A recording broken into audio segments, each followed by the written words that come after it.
Va salute. This is Troy Pacelli of Last Call, and I'm just here to let you know that the following live stream is rated R for adult language, highly inappropriate jokes, and oh, who the are we kidding? We have no idea what is going to come out of Gorilla's mouth.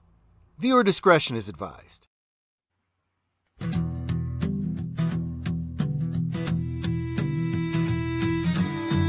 Friday night, 8 p.m. sharp. If you're sensitive, log on. Gorilla got a mic and zero hesitation. No filter, no breaks, no HR consultation. You never know what's about to fly. One wild sentence and the sponsors cry. It'll roast your fit, your job you take. Turn one small slip to a full-on quake. We say, maybe chill. He says, nah, now the group chat's yelling, delete that, bro. It's reckless, loud, unplanned delight. We clock in chaos every Friday night. We're bruised but alive at 8 p.m. live. Dirty jokes flying soon as we arrive. If you're soft, don't subscribe. This ain't PG vibe. We just talk our mess and let the truth collide. Bruised but alive on a neon light. Walton's reviews every Friday night.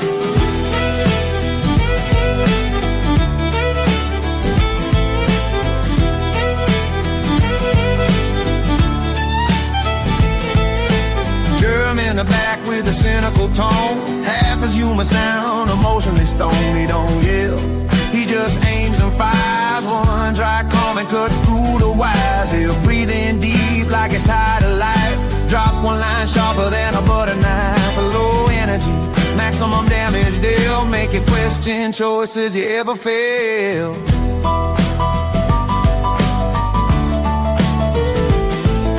PvP sliding smooth with a grin.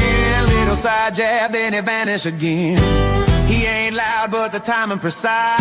Quick one-liner, now you're thinking twice. Leans to the mic like I shouldn't say. Says it anyway, now HR on delay. Subtle assassin with the casual heat. Sneak disking from a swivel seat. Yeah, it's wild, inappropriate vibe. Crossing lines, but we're still on the same side. Bruised from the weak, but we here to revive. Laugh through the chaos just to survive. We're bruised but alive at 8 p.m. live. No script, no filter, just Friday night drive. 3 loose cannons and a mic on fire. Talking that talk till we all retire. Bruised but alive, that's the headline. Walton's reviews every Friday night.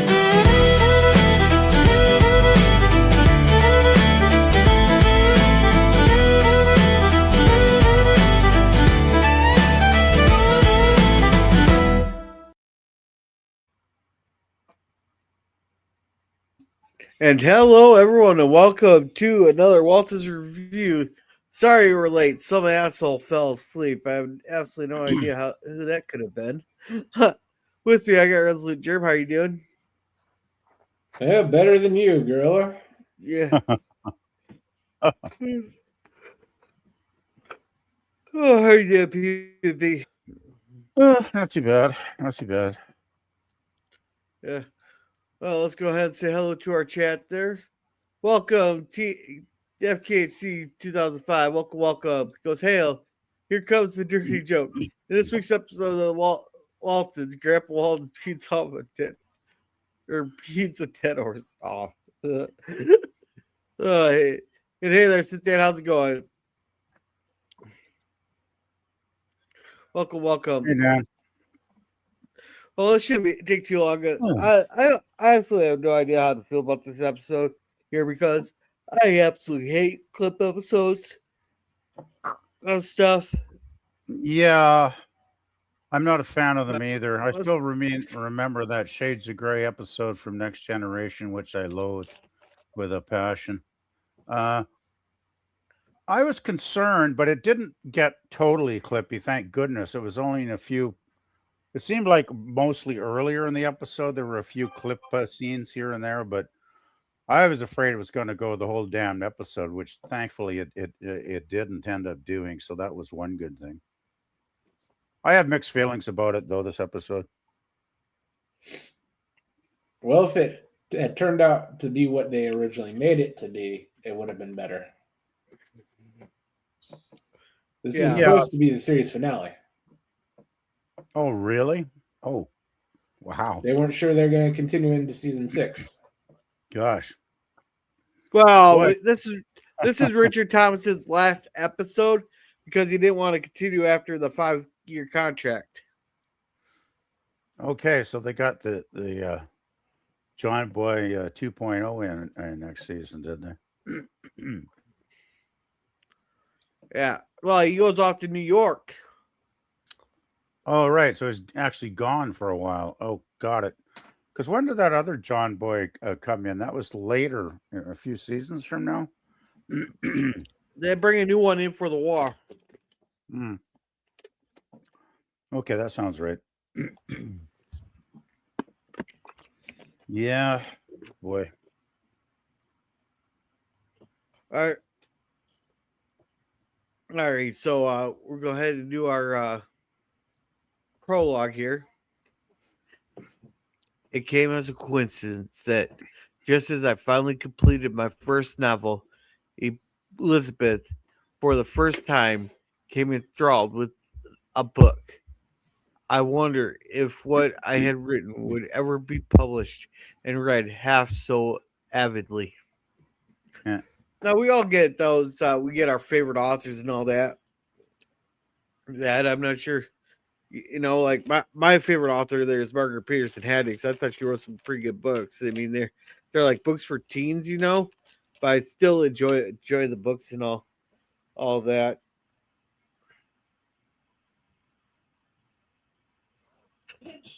So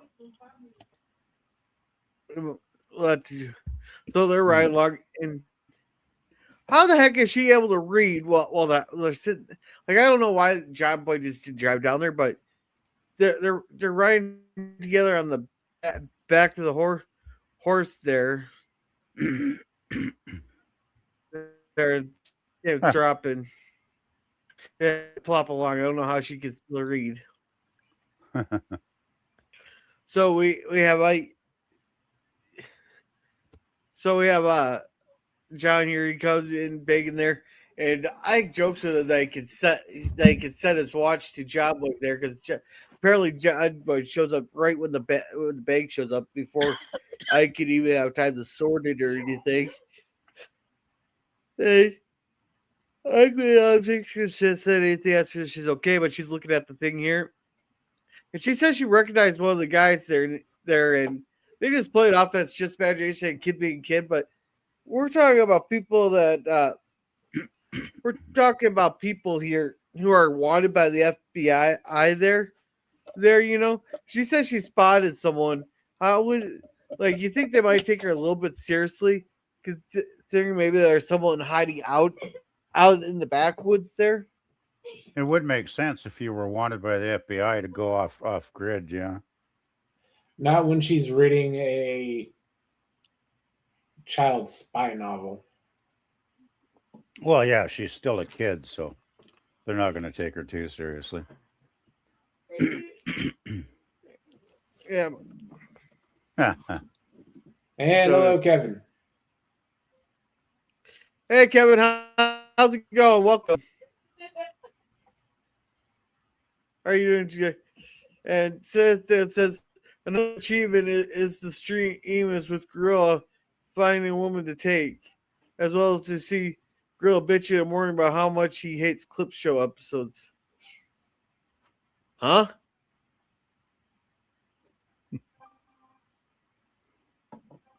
Okay. It's going pretty good. Well, let's go pretty good there, Kevin. Hey, Kevin. All right, so she's reading that reading Jessica the book and all that. And, yeah. And Jim Bob comes down and he's giving her shit about reading it and saying how dumb it is. And but Bob comes to your defense because Jim Bob wasn't thrilled. He kept reading a book over and over again about some air Lindbergh. Yeah, Charles Lindbergh. Yeah, he's the one, first one to go across the Atlantic, right? Yep. So, Jabba comes in. He wasn't even gonna say anything apparently, but he's talking to Ike there. And he thought it was weird that he hasn't heard back from the thing after 6 weeks though. But this scene would have been a hell of a lot better if they would have made it that Ike was just fucking with John Boy instead of being serious. When they said they could have lost it, it could have ended up in the lost mails parcels there. I think it would have been a lot funnier or a lot better if Ike was just fucking with them instead of being serious. Well, then he wouldn't be going to New York now, would he? Well, they could have still set up that he was, but I still think they should have just made it that he's fucking with them. Well, I could have said, "Oh, is this the manuscript here, John Boy? Oh shit, I forgot to mail it." Then John Boy gets in a big fist fight, and then he heads off to New York with the manuscript tucked under his arm. Hey, PvP, who do you think John Boy is? Senator Mullen? Senator Mullen. Okay, you lost me. The one we watched last night that was about got into the fist fight on the Senate floor with the Teamster. Oh, Baldy? Oh, okay. Yeah, I remember him now. Yeah, that was pretty weird. Yeah. So anyhow, John Boy, he goes over the phone. He says he has to call Hastings' house. He has to call New York City, and he has to tell Erin how to do it there. And she says charge it to the store there, and I gets upset. Like, doesn't people do that all the time? All the time, like charge phone calls to a store, and then they just pay him there. Well, what was the one where was it Maud that was charging all the stuff to the store, and Ike was away? Was it Jason looking after the store? Or? I forget. Yeah, it was one of them. I thought it was it was Jason. Yeah, so he ended up getting in shit for Mike eventually.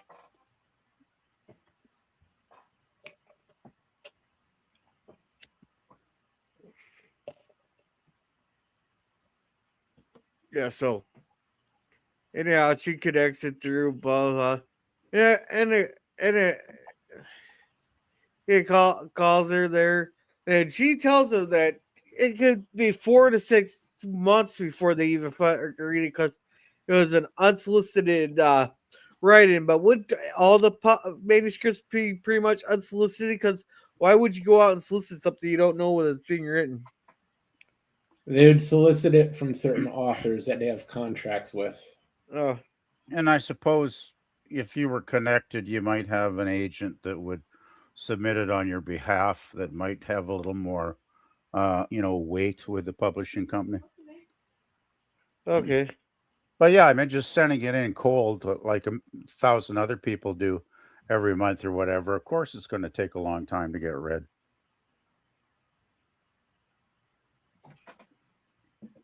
And John Boy's being impatient and bitchy once again this episode. Because he gets kind of rude with the lady on the phone here, doesn't he? Yeah, well, he called it barbaric that they take so long. Then and then she hung up on him. Now Jabba comes in here, knocks the barging like good thing that John wasn't going to town there with the Olivia there when he comes barging in. He's like, because he could have had a sight he could never forget, kind of like Bill from F is for Family had that in one of the episodes there. I think you're the only one who remembers that show. Huh. Hey, that show was pretty funny. If I start building walls, and I did stop for there still won't be enough walls to fucking throw you through. Oh god, I miss that show. The first couple seasons were good, but after that, it kind of went downhill there. But anyhow, John Boy here says, I have to go to New York. I have to go to New York. And they're like, okay, well, go to bed so you're going to have to be up early. So apparently he bought a bus ticket to go to New York there. Which it could have been just as easy to drive there. But anyhow, John takes him there, gets out of the way, blah, blah, blah. And you get to New York here, and he almost looks like a prime target for mugging there, especially with both his hands full and all that. Yep. Yeah, he looks like a tourist.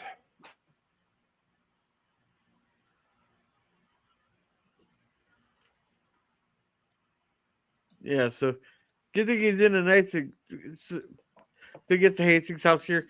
And all the scenes that we see from like the skyline in New York is all stock photos and all that. And we also get stock photos of the Statue of Liberty and stuff. Right. Just about the street scene. So with John Boy walking down the sidewalk, was that all on the back lot somewhere? Yeah, more likely. Yeah, that's all Charlottesville. Oh, is it? Wow, they sure did a good job of making it look a little bigger. Yeah, it's the same basic. It's the same basic set. They just rearranged the buildings a bit. Yeah, definitely. Yeah. So he comes in and he says he wants. At first, she said some name. I can't remember what the name of it was. And he goes, "This person," and she just ignores him. Goes, "Well, he wants to see." Let's see, what's that gal's name there? They're at the tip of my tongue there. Was it Belle Becker? Might have been. I can't remember. Yeah, so he wants to see her and blah blah blah. He gets in an argument there. That about unsolicited takes what she goes, I heard my name, and then he tells a story about her, and she's like, and you can tell she's like, fuck. It's fucking Friday. I want to go home. She wanted to get out of the fucking city. Fine, you fucking asshole. Let's go. Let me go show you something. Come to my office. So he comes in, and you think all this stuff would be stored away in a different offices and all that, but there you go. And there's all the damn manuscripts that she gets sent, which isn't really that many. But that's probably just the one she's going to read in the next couple of weeks. Yeah. So anyhow, she said, "Help yourself. Look for it." He just wanted to make sure it was safe. He drove all the way to New York to make sure it's safe, and he found it there.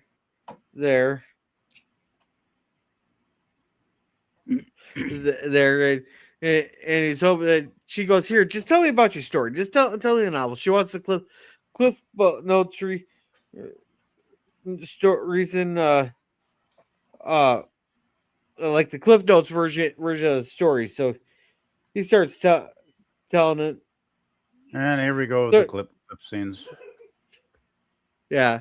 So he starts it out with about the Christmas there. And these clips here with John Boy are the original clip notes or clips from the Waltons the Christmas story or whatever it was that we went the homecoming.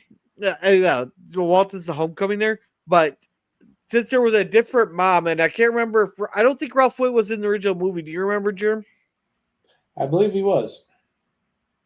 Okay, but Ralph Witt and Olivia both did their own did their own they filmed special lines just for this to replace the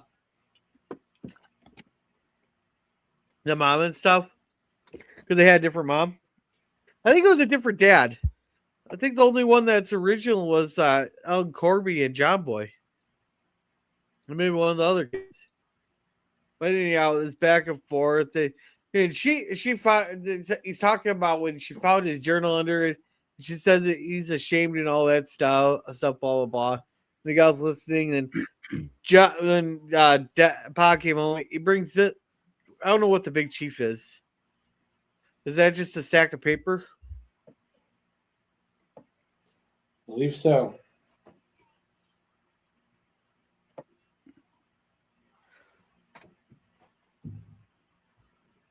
So, and they like, oh, I know that's it. I don't know how to say it to those, but apparently, John always knew he wanted to be a writer. So then we get this, and when he shows, we go to that episode where that would have been the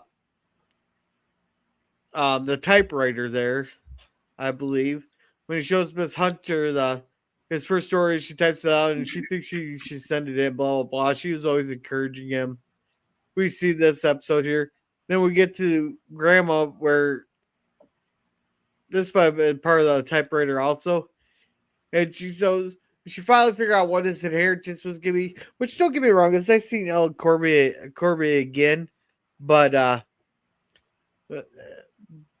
wish we could. I just kind of wish she was back on the show all the way Grandma used to be. But she said her family's always been storytellers, and that's how he inherited his storytelling ability. And she's gonna pass the stories down to him. Blah, blah. Then we got that part with the literary man where AJ Covington comes in and he's telling him this is where instead of going for the big story, right? The story about the family and all the short stories, how the brothers and sisters are always bugging him, but they need each other, blah, blah, blah. We've seen it all. Anyhow, he's talking there. And so she decides she's gonna take it home and she'll read it over the weekend and she'll give them their decision there. I do think she was actually impressed with his initiative to actually travel all the way to New York, because obviously a lot of those people that just, submitted, unsolicited manuscripts, obviously a lot of them didn't make the trip, and I think she was a little bit impressed with his initiative to actually, because it was so important to him. It was pretty obvious to her that he really did work hard over the number of years on the book. So I think that's why she agreed to possibly read it over the weekend. Or shit, she's like, fuck, I got a nutcase in here. Let's see if I can just get him on my office here. Then maybe she got enthralled with the story. I think John Boy's homespun country boy charm kind of worked a little bit on her. Yeah. So anyhow, we got Jim Bob listed here. He made a comment about he could be ready by the weekend or something there. And I laughed at this here. Detective work, and I am not Grandpa. Please address me as my dear Watson, assistant to Jessica. Yeah. And so Elizabeth, she got so enthralled with that book there that she now wants to refer to herself as Jessica. There, and what she's doing is she's gotten all the family's fingerprints. She's tracing the hooves of this ain't Chance, and she does it also to Myrtle and I can't remember the other animal. They got three women that she's tracing the hooves in case they ever get stolen, blah blah blah. And he called her Elizabeth, but Grandpa, I do love how Grandpa just goes along with it and plays along with it there. And Ben was being an ass and say he wasn't going to go along with it until Grandpa elbowed him in the chest like he will go along with it. Well, Elizabeth is very enthusiastic about that damn book. Yeah. So Jason goes home and you heard anything? I thought John Boy was going to call, but now he's switched to this scene here where John there talks to him, and apparently Aaron had to connect him back up, blah, blah, blah. And Aaron's going to go out like, honey, you're costing us money here. So they're asking him how he is. He said he's a few bucks short. John offered to send him a couple bucks, but it wouldn't get there in time. I was like, wouldn't like a wire transfer from like Western Union be like right away? Like, could you go to like Charlottesville and like put like $5 on Western Union to wire transfer the $5 to New York, and then John Boy could pick you up for Western Union there? Or am I for the amount of money he's going to wire him, it would be more to send it than he's sending. That much? It was very expensive back in the day. You think that? Because he's only going to send them like $2. Yeah, but that $2 there, you think it costs him like a dime, because really all it'd be is that he has $2 to a Western Union in like Charlottesville. They just want to go, hey, there's $2 here. If John Boy Walton comes in and give him $2, that'd be all it'd be.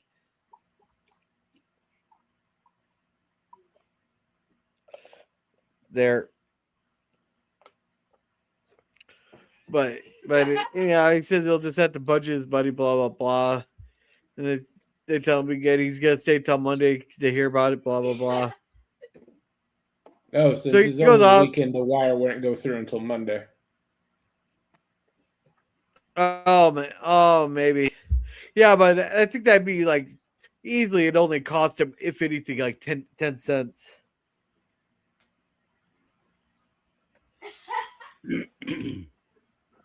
Because all they do is just require a message up to New York saying to give this much to so and so. Yeah, so go ahead. And if he's going to look up Daisy, I don't PvP. This was before your time, but there's the episode, the marathon there, where I John saw that Boy one. and Daisy apparently. I was here Okay, when you we were with watched us that. for that one. Yep. Yeah, this is the gal that they danced for like 36 hours together, and Oh yeah. she I ran off remember to she ran off to New York when John Boy went to hook her up there. And my first thought was so he went to her workplace, so apparently she's working there. And she goes, she's dancing with the fellow, so she's working, but she's dancing with the fellow. Almost got like the hooker. Oh, she's a hooker now, huh? But this is the Waltons. Yeah, he's about to walk in there, but they charged him. I don't know how much to charge him to go in. But Sarah, she's sitting there talking, and John Boy comes in, and she smiled. Didn't he say he didn't have enough dimes to dance with her longer? So I'm guessing maybe the ticket was maybe 10 cents. Well, I think that's more of the joke, That's where I was getting the hooker vibes from. But hey, Scurvy, how's it going? Welcome. Yeah, Lemon. Yeah, but I just thought it was a bit odd that they even brought her back into this episode. To me, this was like a bit of filler. They just had to pad it out because she wasn't important to the story at all.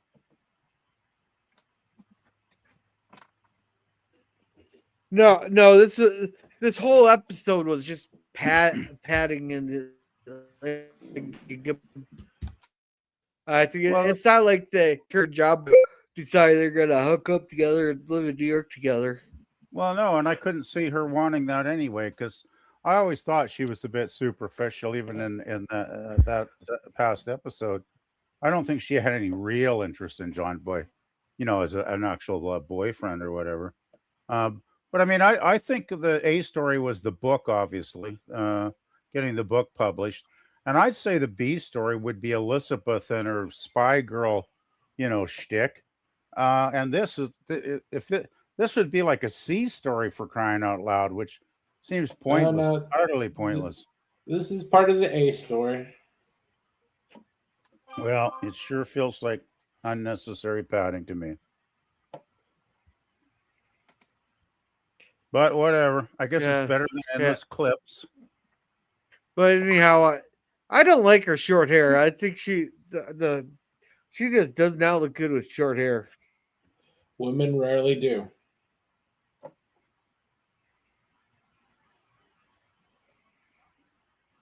Anywho. All right, so anyhow, they makes the joke that he doesn't have enough dimes to dance with her, so he's gonna meet her downstairs and all that, blah blah blah. Like, I don't know, do they charge per dance or something? Yes. They probably charge per song or something, I would imagine. All right. So they sit there. Apparently, they're kissing at the dinner table, which I thought John and Olivia would have more problem with that. and Yeah, they're married.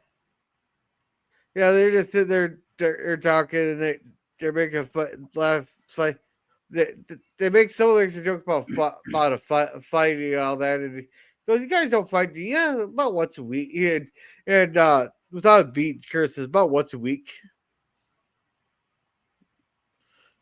There, and they ask, so they ask, "Wonder what your Jedi's doing?" Well, I could just picture it. It's dark out. He's walking down the riverside there, and John joins it and goes, "Oh, I can just hear those old tugboats and grandpas going around." It's all about John Boys getting shot, and all that stuff. Blah blah blah. It's actually Yeah, kind of cute. it's Yeah, about time to take that book away from her. pretty funny actually. Sure, her imagination is sure getting vivid reading that book. Yeah. So they're sitting there talking, and they go off. She goes off to her separate ways. And Johnson in this room here goes, "Oh, New York, I hope you're reading it, blah, blah, blah." And like, there's clips like this here that were just stock footage that they originally had. Pretty obvious, yeah. And obvious stock footage of the Statue of Liberty there. But you can always tell what stock, especially the older shows, you can always tell what's stock footage because it's always grainier for some reason. Yeah, sometimes it'll be grainy, and sometimes it'll even have like little marks and scratches in the film stock. Yeah. Well, they're probably using period film.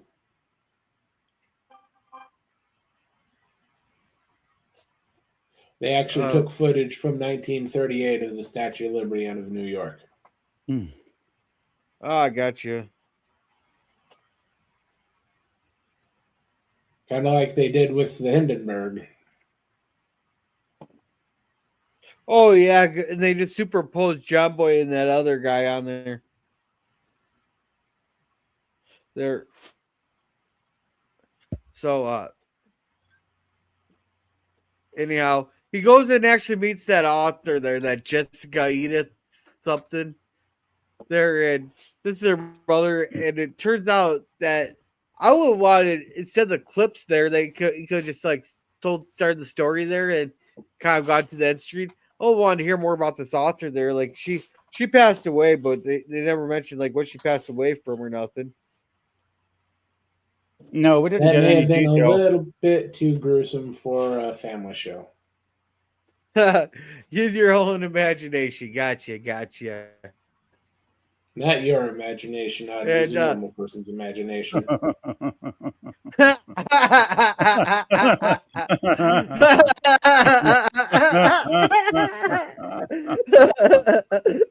Oh, Sure to sound like my supervisor there.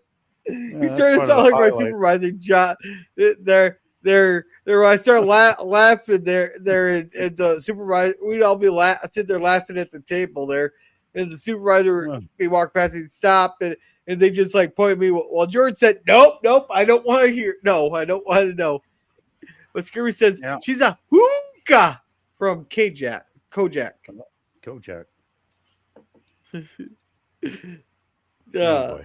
So anyhow, she tells him to come in, and then she passed away.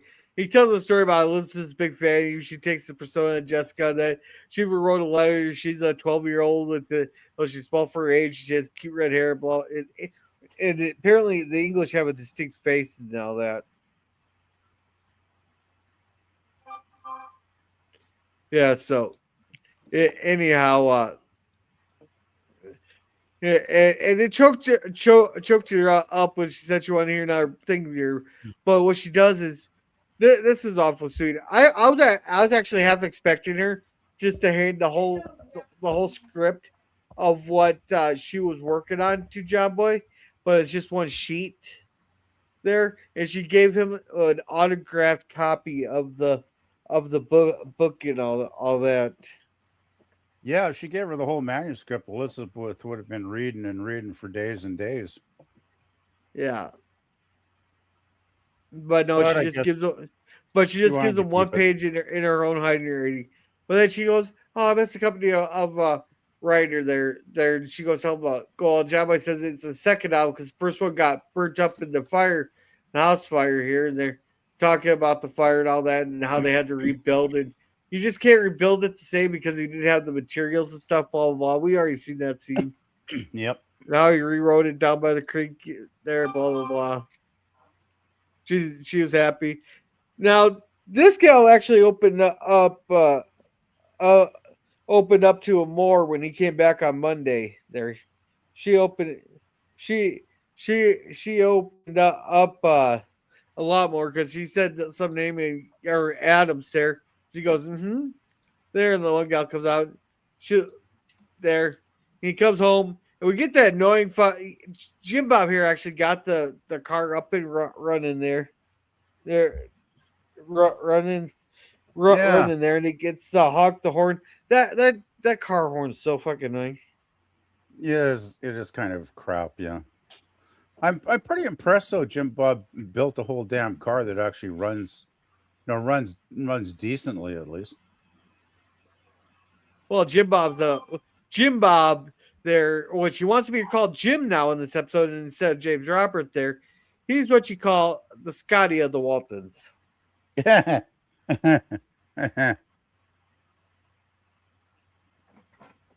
So, Not a bad and comparison. I do that crank start thing. So it takes two people to start the damn thing because one has to hold the clutch and one has to crank start it.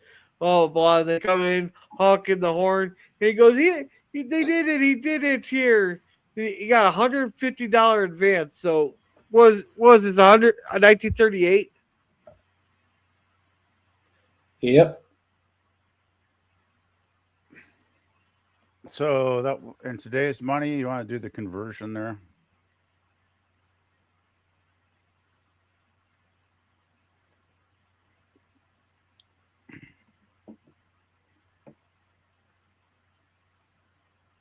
Don't tell me you fell asleep again. Jethro's probably attacking him.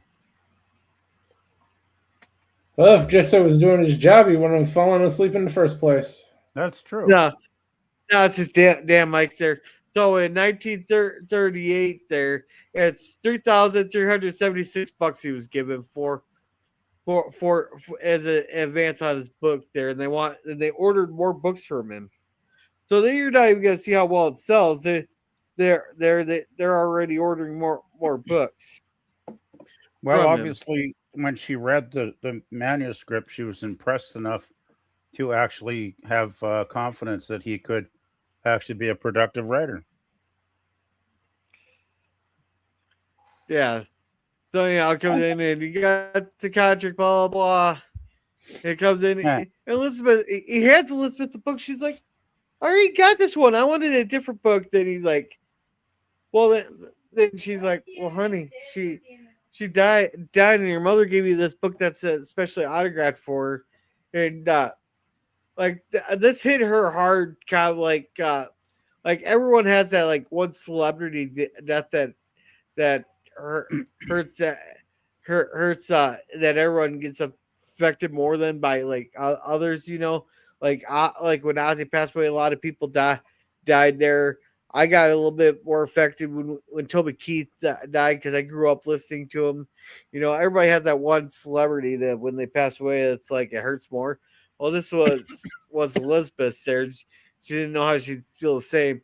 Now I have a feeling in a couple of months that book's just gonna end up collecting dust on a bookshelf there. And I'm guessing that piece of paper with the handwriting on it's gonna get crumpled up and thrown in the bottom of a drawer or something.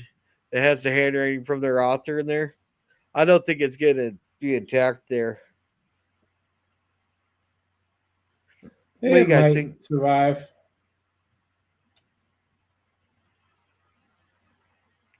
I don't know. I don't think we'll ever see it again. That prop again. Well, no, yeah, we won't see that. No reason to. Yeah. Yeah, but it would sit on Elizabeth's desk. Yeah. So anyhow, they're happy there. Then Jab was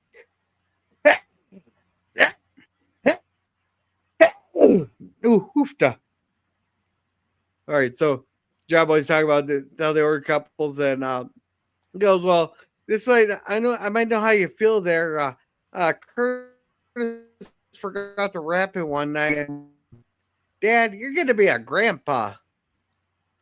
They're all happy there, and Kurt, this is kind of like, and Curtis is like, "Who's the dad here?" Finally, he gets a hug and all that stuff there. They're all celebrating.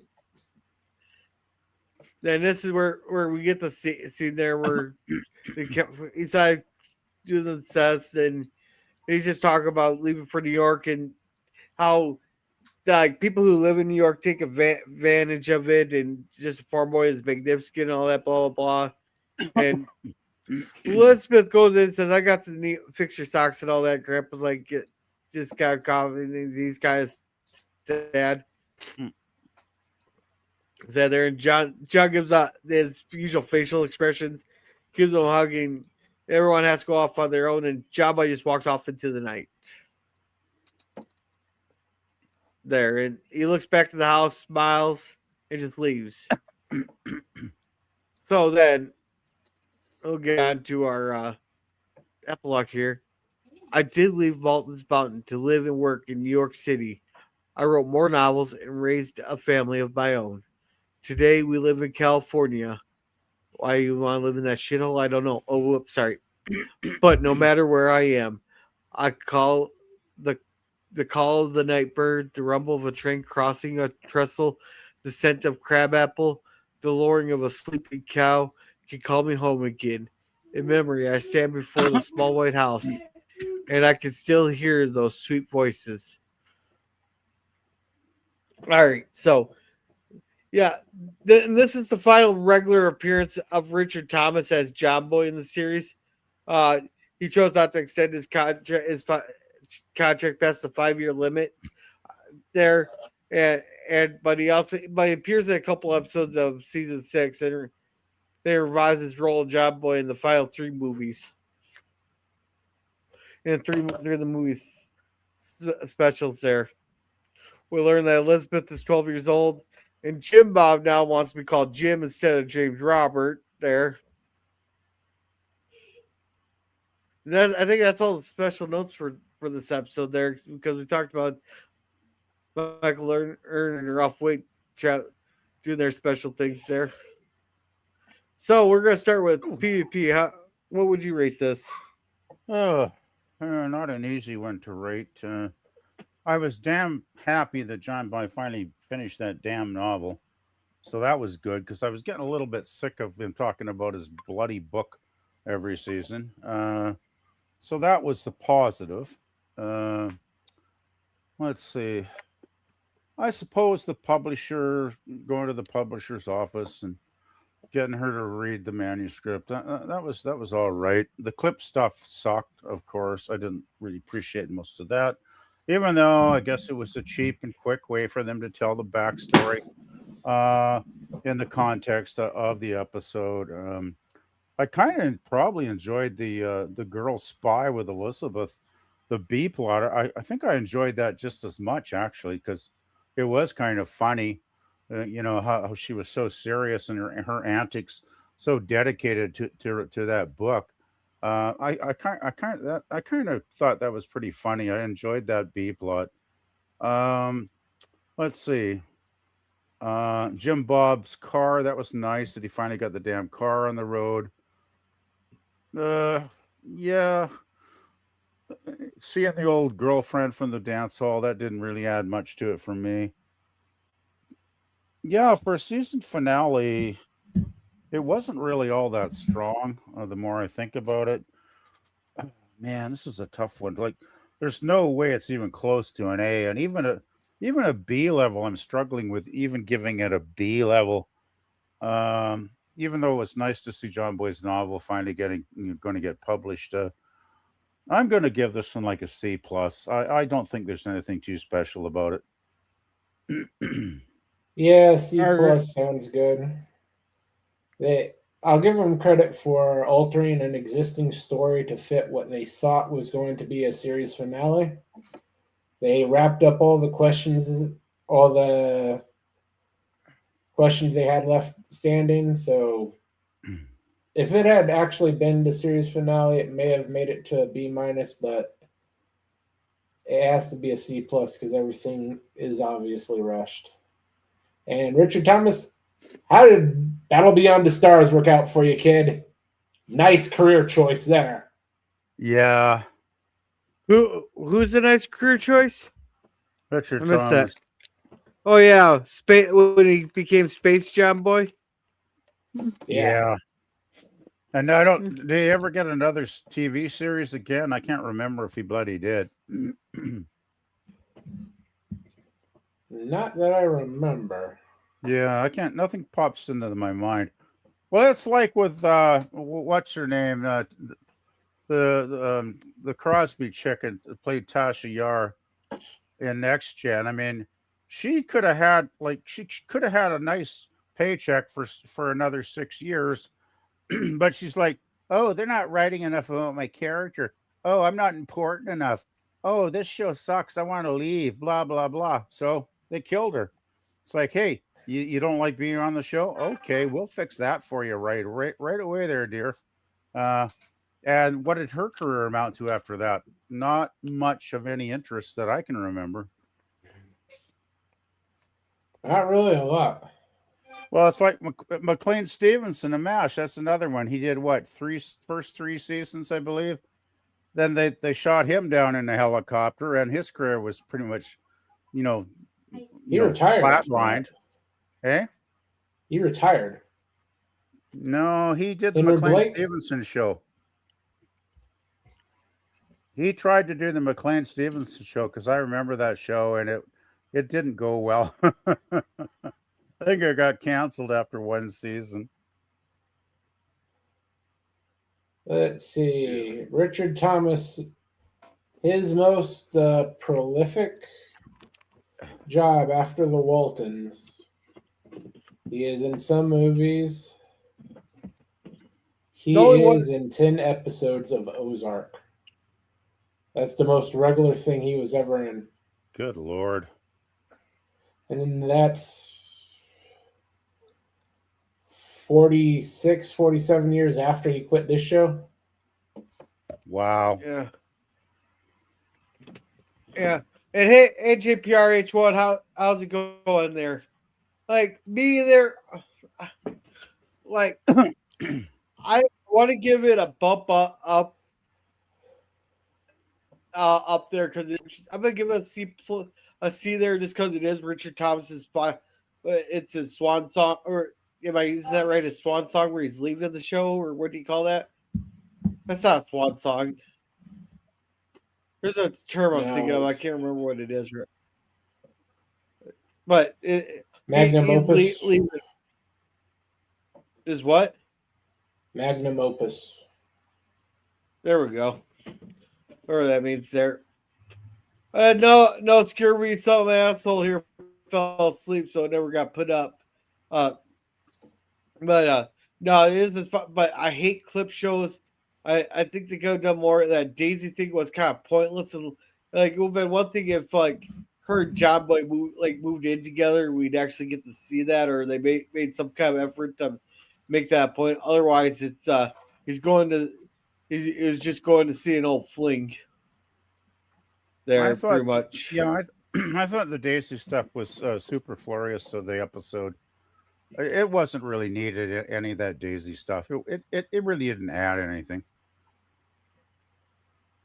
Yeah, so I'm giving it a C. There. Well, I think we're all pretty similar in our agreement then.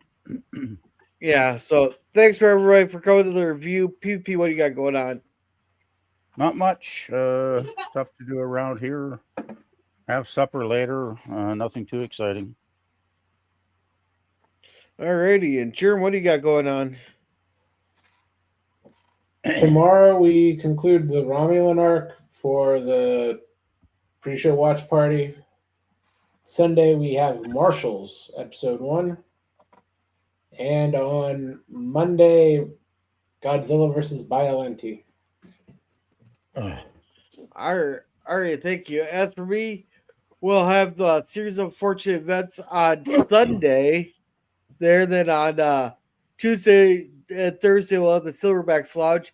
Then we'll start season 6 on the Waltons there, which we'll have to really appreciate that one because it is Will Gear's last season, and I think that I'm not sure there. Don't quote me on this, but I think we'll start to actually see him start getting really sick here by halfway through. That's when you can start really telling he's been getting sick. By the way, Gorilla, when does Grandma come back? She comes back partway through season 6, does she not? The end of it. I don't think we'll see them ever together again. No, that sucks. Well, Scooby says, well, I voted here to hear Gorilla's crazy shit. Well, thank you there. And we didn't have much. This episode just kind of it could have been a whole lot better there. I think if they didn't have the clips, it would have been a whole lot better in the flashbacks, or they would have at least filmed something different than the stuff we've already seen. If they knew that Grandma would never come back on a regular basis and that Grandpa was going to have a heart attack, he died of CPD. He died of like CPD or some respiratory disease. Whatever. He didn't have a heart attack, but yeah. If they knew they were losing both grandparents and Richard Thomas, they would have ended the series right here. Okay. I think the problem was the Waltons was still doing well enough in the ratings where the network didn't want to cancel it. They wanted to keep it going because that's what those buggers do when they're making money off of a show back in those days, especially. And if they're getting advertising dollars rolling on every week, and they probably were because the Waltons was a popular show, they're probably like, just keep cranking it out there, people. Keep cranking it out. Yeah, but as I recall, once they get to the war, especially, torpedo ratings just never were the same. It doesn't get any better from here on. I mean, I guess there'll probably be some grandpa moments I'm going to enjoy in season 6 because I do like Will Gear a lot. No, there are some pretty good episodes there, but there are pretty good episodes. There's a reason why it went on for 9 seasons. There's still good episodes. It's just not going to be the same without Grandpa and Grandma. And John Boy. I mean, it was a different show after when season 7 started. Let's face it. You know, because I mean, you had a lot of the old guard that were gone at that point. And I can't remember, but didn't they bring it? They brought a woman in later in the series as like almost a regular, or at least a semi-regular. I can't remember her character. And of course, they did bring in the new John Boy for as Germ said, for the war episode. So they did try and rejuvenate and revitalize to some extent, but you know, it's always a challenge when you have a show that's been so popular. And then you're going to change it, and it's kind of hit and miss whether that change is going to actually work with the fan base or not. So yeah, especially when the character that leaving is your point of view character. Well, I think you had 3 point of view characters, Germ. I mean, of course, it was John Boy, but I think Grandma and Grandpa were very important to the show as well because they may have been important. But the structure of the show is based off of the author John Boy's point of view. And it's also based on the family, right? And once the grandparents are gone, but they're the subject. The family's the subject. Yeah. This entire series has been John Boy telling the story of his family. And when he's gone, you can't freaking do that without John Boy. No storyteller, yeah. Good summation. I agree 100%, Drew. Yeah. Yeah. Oh boy, it's going to be weird. I mean, I can see getting through season 6 because I'm going to enjoy Will Gear in his final season. But once we get to season 7, it's going to be rather strange because I just have a feeling it's going to feel like a totally different show in some ways. Anyhow, Yeah. So, alrighty. So, PV, what do you got going on? me? Yeah. We kind of Lots already did stuff this, on my Gorilla. music channel. I think you already asked that. Nothing much new. Oh, I'm not planning on adding we did anything already this cover weekend. that. Didn't I think we did. Yeah, highlighting a chat and holding it up but not address it. What was this Jill's channel? I did address it. I just never took it down. I said sweet. I got a vote. I didn't even put the poll up. But I don't see any anyhow, similarity with Jill's channel on your channel, Gorilla. No Oh, yeah, similarity. This is much higher class than Jill's channel because we don't have gay drug addict Canadian here. I know who you're causing all talking types of about. hell. I know who you're talking about. hey, this is way different than. You don't even have to say his name, Germ. I know exactly who you mean. Hey, what are you talking about? That's more high class. I just don't have I don't have a damn filter. Yeah, well, that's one reason I don't ever go on Jill's streams anymore is because of a certain person that she's always got hanging out with her, and it's like, nope. I've had too many run-ins with that guy in the past, and I won't do it anymore.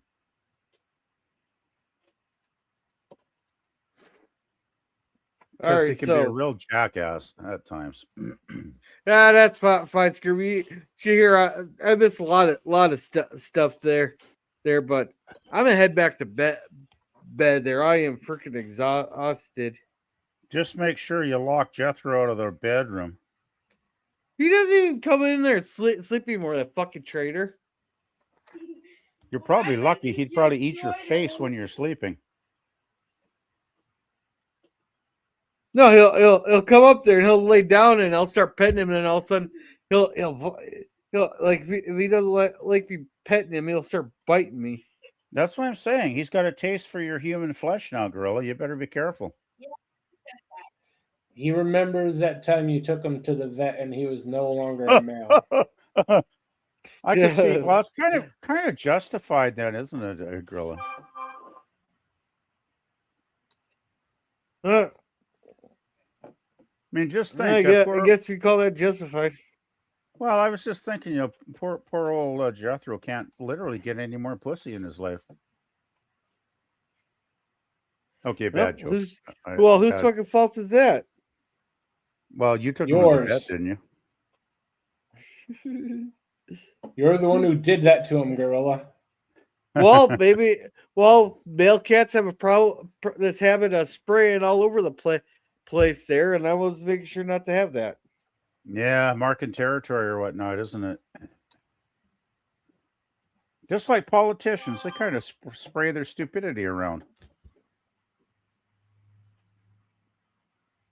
Anyway, I think we've streamed away from the topic of Waltons at this point.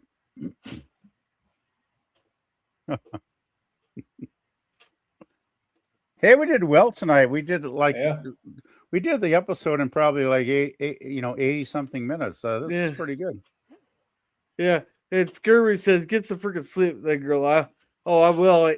Because I edge ground about 500 some parts before they took me off of edge grinding to go fucking polish because one of the guys, what a fucking asshole. He has been gone all fucking week. Just there, what an asshole.